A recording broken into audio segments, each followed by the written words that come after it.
وسلم علی رسولہ الکریم اما بعد فاعوذ باللہ من الشیطان الرجیم بسم اللہ الرحمن الرحیم سورۃ الصافات مکیہ وہی مئۃ واثنتان وثمانون آیہ بسم اللہ الرحمن الرحیم والصافات صفا فالزاجرات زجرا فالتالیات ذکرا ان الہکم لواحد رب السماوات والارض وما بینہما ورب المشارق صدق اللہ العظیم مولایا صلی وسلم دائما ابدا علی حبیبک خیر الخلق کلہم۔ سورۃ الصافات مکیہ ہے، اس کی 182 آیات ہیں۔ والصافات صفا، قسم ہے صف بنانے والوں کی کہ جب وہ صف بنائیں۔ فالزاجرات زجرا، اور قسم ہے جھڑکنے والوں کی جب وہ جھڑکیں۔ فالتالیات ذکرا، قسم ہے قرآن مجید کی تلاوت کرنے والوں کی۔ ان الہکم لواحد، بے شک آپ کا معبود ایک ہے۔ رب السماوات والارض، آسمانوں کا اور زمین کا رب ہے۔ وما بینہما، اور جو کچھ ان کے درمیان ہے اس کا بھی رب ہے۔ ورب المشارق، اور مشرقوں کا بھی رب ہے۔ یہ سورۃ الصافات کی ابتدائی 5 آیات تھیں جن کی تلاوت اور ترجمہ آپ نے سماعت فرمایا۔ اللہ رب العزت نے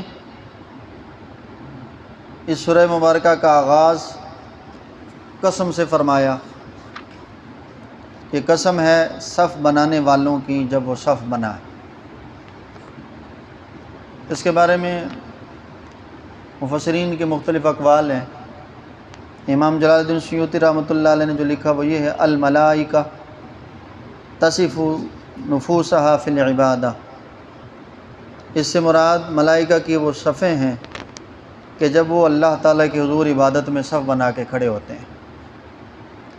دوسرا قول یہ ہے کہ اس سے مراد نمازیوں کی صفیں ہیں جب وہ نماز کے لیے صفیں بناتے ہیں۔ تیسرا قول یہ ہے کہ اس سے مراد علماء کی صفیں ہیں جب وہ تحقیق اور علم کے میدان میں صف بنا کے کھڑے ہوتے ہیں۔ تو اللہ تعالیٰ نے ان سب کی قسم اٹھا کے فرمایا کہ صف بنانے والوں کی قسم ہے، اور اس اگلی آیت میں فرمایا کہ جھڑکنے والوں کی قسم ہے جب وہ جھڑکیں۔ اس میں بھی اسی طرح مختلف اقوال ہیں۔ پہلا قول یہ اس سے مراد فرشتے ہیں جو بادلوں کو جھڑک کے چلاتے ہیں، اور امام جلال الدین سیوطی رحمۃ اللہ علیہ نے بھی یہی فرمایا، اور بعض نے فرمایا اس سے مراد علماء ہیں جو قوم کو جھڑک کے سیدھے راستے پہ لاتے ہیں، اور تیسرا قول یہ ہے اس سے مراد وہ مجاہدین ہیں جو گھوڑوں کو ایڑیاں لگا کے جھڑک کے چلاتے ہیں جہاد کے راستے میں، تو اللہ تعالیٰ نے ان کی قسمیں اٹھائیں۔ تو یہ سب بھی مراد ہو سکتے ہیں کہ سب اللہ کی راہ میں اللہ کی رضا کے لیے نکلیں، تو اللہ تعالیٰ نے ان کی قسمیں اٹھائیں۔ اور فرمایا کہ قرآن مجید کی تلاوت کرنے والوں کی قسم، اس سے مراد فرشتے بھی ہیں، اس سے مراد نبی پاک صلی اللہ علیہ وسلم کی امت بھی ہے جو قرآن مجید کی تلاوت کرتے ہیں۔ اور نبی پاک صلی اللہ علیہ وسلم نے اپنے ایک فرمان میں ارشاد فرمایا، آپ نے فرمایا کہ نظروں کی نیکی بھی کیا کرو، نگاہوں کی نیکی کیا کرو۔ صحابہ کرام نے عرض کی حضور نگاہوں کی نیکی کیا ہے؟ آپ نے فرمایا اللہ کے کلام کی تلاوت کرنا اور اس کے معنی میں غور و فکر کرنا، یہ نگاہوں کی نیکی۔ حضرت اسید بن حدیر رضی اللہ تعالیٰ عنہ حضور کے صحابی ہیں، فرماتے ہیں ایک رات میں تلاوت کر رہا تھا تو پاس ہی میرا ایک گھوڑا بندھا ہوا تھا اور اس کے قریب ہی میرا ایک بیٹا بھی لیٹا ہوا تھا۔ تو میں نے جب قرآن مجید کی تلاوت شروع کی تو میرے گھوڑے نے اچھلنا شروع کر دی۔ جب میں تلاوت کرتا وہ اچھل کود شروع کر دیتا، اور جب میں تلاوت سے رک جاتا تو وہ بھی اچھلنا رک جاتا، بند کر دیتا۔ میں حیران ہوا، حتیٰ کہ میں پھر تلاوت شروع کرتا اس پہ وہی کیفیت ہو جاتی۔ تو میں نے اس لیے تلاوت روک دی، کہیں ایسا نہ ہو کہ یہ گھوڑا اچھل کے میرے اس بچے کو اپنے قدموں کے نیچے نہ رون دے۔ تو میں تلاوت روک کے باہر گیا تو میں نے دیکھا کہ ایک روشنی کا حالہ ہے ستاروں کے مانند جو آسمان کی طرف بلند ہو رہا،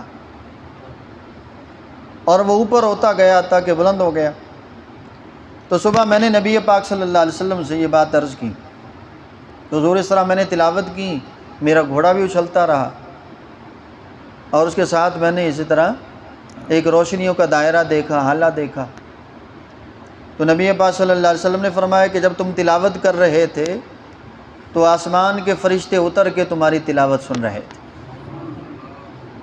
اور اللہ تعالیٰ کی رحمت کا نزول ہو رہا تھا جس کی وجہ سے تمہارا گھوڑا اچھل رہا تھا۔ اور فرمایا کہ وہ جو تمہیں روشنی نظر آئی وہ فرشتے تھے۔ فرمایا اگر تم تلاوت کو جاری رکھتے تو وہ فرشتے تمہاری تلاوت سنتے رہتے، حتیٰ کہ اگر صبح ہو جاتی تو وہ فرشتے تمہاری تلاوت سنتے رہتے اور دیگر لوگ بھی ان فرشتوں کو دیکھ لیتے۔ تو پتہ چلا کہ جب مسلمان تلاوت کرتا ہے تو پھر اللہ کی رحمتوں کا بھی نزول ہوتا ہے اور اللہ تعالیٰ کے فرشتوں کا بھی نزول ہوتا ہے جو آ کے اللہ کے کلام کی تلاوت سنتے ہیں۔ تو اللہ تعالیٰ نے تلاوت کرنے والوں کی قسم اٹھائی، فرمایا یہ تینوں قسمیں اٹھانے کے بعد فرمایا ان الہکم لواحد، بے شک تمہارا معبود ایک ہی ہے، تمہارا خالق اور مالک ایک ہی ہے، تمہارا پالنے والا ایک ہی ہے، رب السماوات والارض، جو آسمانوں کا اور زمین کا رب ہے، وما بینہما، اور جو بھی ان کے درمیان مخلوقات اس نے پیدا فرمائی ہیں وہ سب کا رب ہے، ورب المشارق، اور وہ مشارق کا بھی رب ہے۔ اب ہم تو ایک مشرق اور ایک مغرب کو جانتے ہیں، لیکن اللہ تعالیٰ نے سورہ رحمان میں مشرقین مغربین فرمایا۔ مشرقین مغربین کا معنی دو مشرقیں اور دو مغربیں، یعنی وہ دو جگہ جہاں سے سورج نکلتا ہے یا وہ دو جگہ جہاں پہ سورج غروب ہوتا ہے۔ اور اس آیت مبارکہ میں اللہ تعالیٰ نے فرمایا ورب المشارق، کہ وہ مشارق کا رب ہے، یہ جمع کا صیغہ ہے۔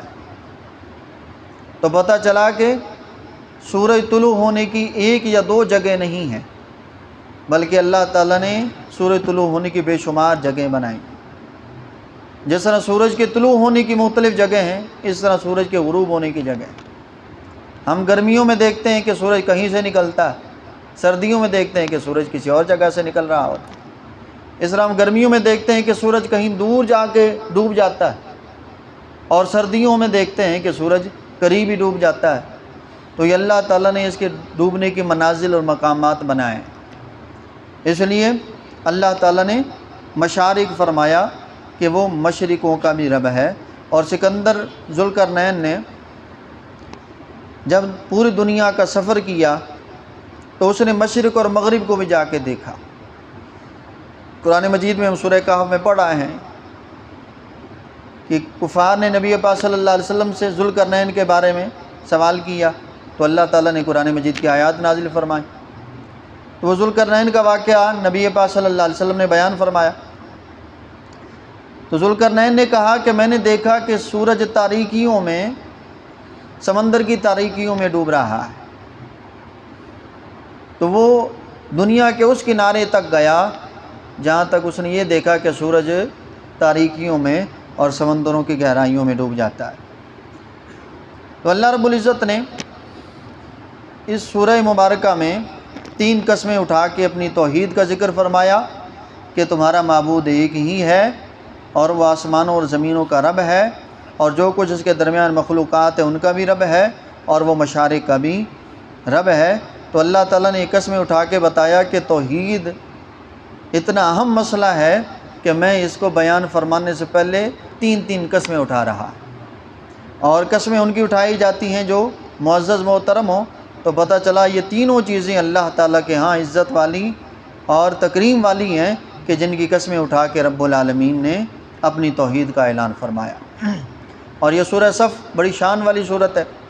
نبی پاک صلی اللہ علیہ وسلم نے اس کی فضیلت میں ارشاد فرمایا کہ جو مسلمان جمعہ کے دن سورہ یاسین اور یہ سورہ صافات جس کی ہم نے ابھی تلاوت کی، جس کا آغاز ابھی کیا، فرمایا کہ جو جمعہ کے دن اس کی تلاوت کرے اور اس کی تلاوت کے بعد اللہ تعالیٰ سے دعا میں جو بھی مانگے اللہ تعالیٰ اسے عطا فرمائے۔ یعنی جمعہ کے دن سورہ یاسین شریف کی تلاوت اور سورہ صافات کی تلاوت کرنا یہ نبی پاک صلی اللہ علیہ وسلم کا حکم بھی ہے اور مسلمانوں کے لیے مفید بھی ہے۔ اور اس کے ساتھ ساتھ نبی پاک صلی اللہ علیہ وسلم کے پاس حضر موت کے کچھ لوگ آئے، یہ ایک علاقے کا نام ہے، تو انہوں نے آ کے نبی پاک صلی اللہ علیہ وسلم کو بادشاہوں والا سلام کیا۔ تو آپ صلی اللہ علیہ وسلم نے فرمایا کہ میں بادشاہ نہیں ہوں۔ تو انہوں نے بھی نبی پاک صلی اللہ علیہ وسلم کا دوسرا امتحان لینا چاہا اور کہا کہ ہمارے پاس کوئی چیز ہے، آپ بتائیں کہ وہ کیا ہے۔ تو آپ نے فرمایا کہ یہ اندازے اور یہ باتیں کاہن بتاتے، میں کاہن نہیں۔ تو انہوں نے عرض کی کہ پھر آپ اللہ کے رسول ہیں تو اس رسالت پہ دلیل کیا ہے، ہمیں کیسے پتہ چلے گا آپ اللہ کے رسول ہیں تاکہ ہم آپ پہ ایمان لائیں۔ تو نبی پاک صلی اللہ علیہ وسلم نے کنکریوں کی مٹھی بھری اور پھر ان سے فرمایا کہ یہ کنکریاں میری نبوت اور رسالت کی گواہی دیں گی۔ تو جب آپ نے اشارہ فرمایا تو کنکریوں نے کلمہ پڑھا۔ تو وہ قافلہ جو تھا، وہ لوگ جو تھے، انہوں نے نبی پاک صلی اللہ علیہ وسلم کا یہ معجزہ دیکھا تو کلمہ پڑھ کے مسلمان ہو گئے۔ تو نبی پاک صلی اللہ علیہ وسلم نے ان پر سورہ صافات تلاوت فرمائی۔ صحابہ کرام فرماتے ہیں جب حضور صلی اللہ علیہ وسلم نے یہ سورہ مبارک تلاوت فرمائی تو پھر آپ کی داڑھی مبارک آنسوؤں سے تر ہو گئے۔ تو پھر ان لوگوں نے پوچھا حضور آپ کس وجہ سے روتے ہیں؟ تو آپ صلی اللہ علیہ وسلم نے فرمایا کہ میں اپنے رب سے ڈرتے ہوئے روتا ہوں۔ تو پتہ چلا اللہ تعالیٰ سے سب سے ڈرنے والی ذات نبی پاک صلی اللہ علیہ وسلم کی ہے، کیونکہ اللہ سے ڈرنے والے کو متقی کہتے ہیں، اور متقین کے امام الانبیاء صلی اللہ علیہ وآلہ وسلم کی ذات بابرکات ہیں۔ اس لیے آپ جب تلاوت فرماتے تھے تو گریہ بھی فرماتے تھے، اور صحابہ کرام فرماتے ہیں بعض اوقات آپ تلاوت فرماتے تو یوں روتے، یوں معلوم ہوتا جس طرح ہنڈیاں پکتی ہے تو اس میں سے جو آواز آتی ہے، اس طرح آپ کے قلب اطہر اور سینہ مبارکہ سے رونے کی آواز آتی تھی۔ تو بزرگان دین فرماتے ہیں کہ جب قرآن مجید پڑھا کرو تو رویا کرو، اور اگر رونا نہ آئے تو رونے والی شکل بنایا کرو، کیونکہ اللہ تعالیٰ حالت اور کیفیت بنانے والوں پہ بھی کرم فرماتا ہے۔ اور داتا صاحب رحمۃ اللہ علیہ نے کشف المعجوب میں لکھا، فرمایا کہ جب قرآن مجید پڑھا کرو تو رویا کرو۔ تو کسی نے کہا کہ اگر رونا نہ آئے تو پھر کیا کریں؟ تو فرمایا جسے رونا نہ آئے وہ اپنے نصیب پہ رویا کرے، کہ اس کا دل سخت ہو گیا ہے، اسے اللہ تعالیٰ سے اپنے دل کی سختی کے بارے میں دعا کرنی چاہیے، پروردگار میری دل کی سختی کو نرمی میں تبدیل فرما اور میرے دل پہ اپنا خاص رحم اور کرم نازل فرما۔ تو پھر انشاءاللہ اللہ تعالیٰ کی ذات بابرکات یہ فیضان عطا فرمائے گی کہ اسے قرآن مجید کی تلاوت میں لذت نصیب ہوگی، اور پھر گریہ بھی اور رونا بھی نصیب ہوگا۔ اکثر و بیشتر آپ دیکھتے ہیں کہ بعض علماء، بعض بزرگ تلاوت فرماتے ہوئے نماز میں بھی روتے ہیں، تو اس کی وجہ یہی ہے کہ اللہ تعالیٰ کے کلام کی خاص رحمتوں کا جب نزول ہوتا ہے تو ان پر یہ کیفیات طاری ہو جاتی ہیں، اور یہ تب ہوتا ہے کہ جب قرآن مجید کے مفاہیم بھی ہمیں سمجھ میں آئیں، ہمیں پتہ چلے ہمارے رب نے اس میں فرمایا کیا ہے۔ جب ہمیں سمجھ آئے گا تو پھر وہ بات، وہ پیغام دل میں اترے گا، جب دل میں اترے گا تو پھر یہ کیفیت طاری ہو جاتی ہے۔ دعا ہے کہ اللہ تعالیٰ ہمیں اس پاک کلام کو اسی طرح پڑھنے کی توفیق عطا فرمائے۔